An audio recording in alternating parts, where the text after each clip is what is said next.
Well, in terms of book, I'm often asked what's my favorite Shakespeare play, and I have to say, well, of course, there really are quite a number. Not all, um, but Hamlet swims to the top pretty quickly, and King Lear and The Tempest.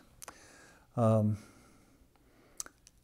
and I love film. We haven't talked about film much, but I'm a little bit of a kind of a nerd about that too. I like classical films. I like some of the film versions that are kind of Shakespeare. In fact, some of those are,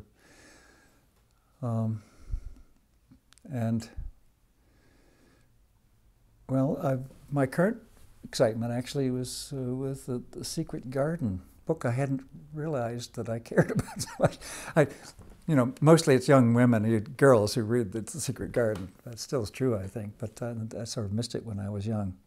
Peggy and her sister, but it was a very important thing. Well, the production at Core Theater is just complete magic. It's utterly amazing. I can't recommend it too highly. I'm going to go back a couple more times and see it this week and so on. So it really almost when I asked what particular work of art made so much difference, it'd be the one that's currently on tap and so on. Just goes from one excitement to another.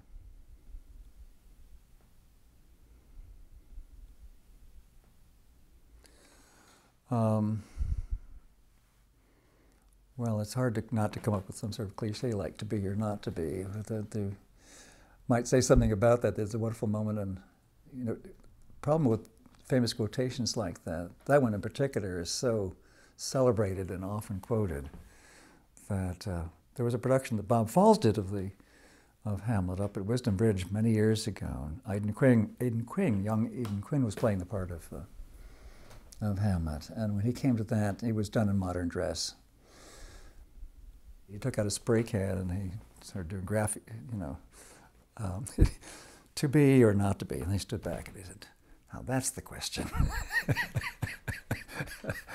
And but,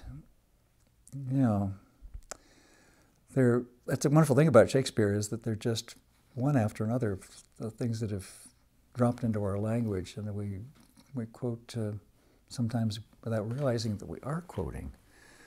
Things of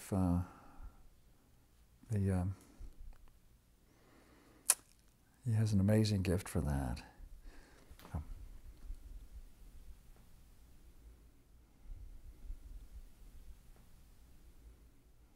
My goodness. Well, no, I guess occasionally people will say, well, you sort of changed my life. I don't know that I particularly aim to do that. That seems to me that's a very hubristic thing to think about. But when somebody comes back and says, well, I took the course and then I decided to go into, I'm teaching so-and-so, and I think, well, that's nice. That's some sort of compliment. I mean, it's really a compliment to the work, but I'm glad to have been present in the way in which that idea was born and was generated in that way. But I think probably most teachers, I think a very common experience with teachers that it'll be something you said that you didn't remember that you said it, but it's stuck in somebody's head and has made a difference. And that's kind of awesome to be working with students whom one admires so much. I mean, there's so much creativity and so much excitement going on. And if I can add something to that, that's awesome.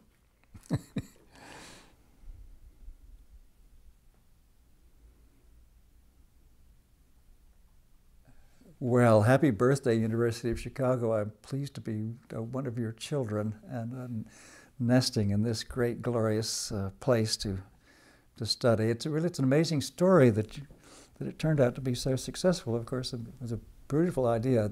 One thing that, by way of birthday greeting too, I suppose to say that's really it's very important to start something like that at the highest level possible, because there's a kind of an inertia, a good inertia, that can be for you, or if it's a bad inertia, it will be against you, and so on.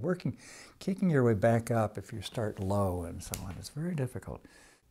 That vision and Rockefeller giving such a beautiful campus and so on, it was an amazing event. And then celebrating along about the same time the Columbian Exposition, a sense of what a remarkable thing to have this come to fruition in this city.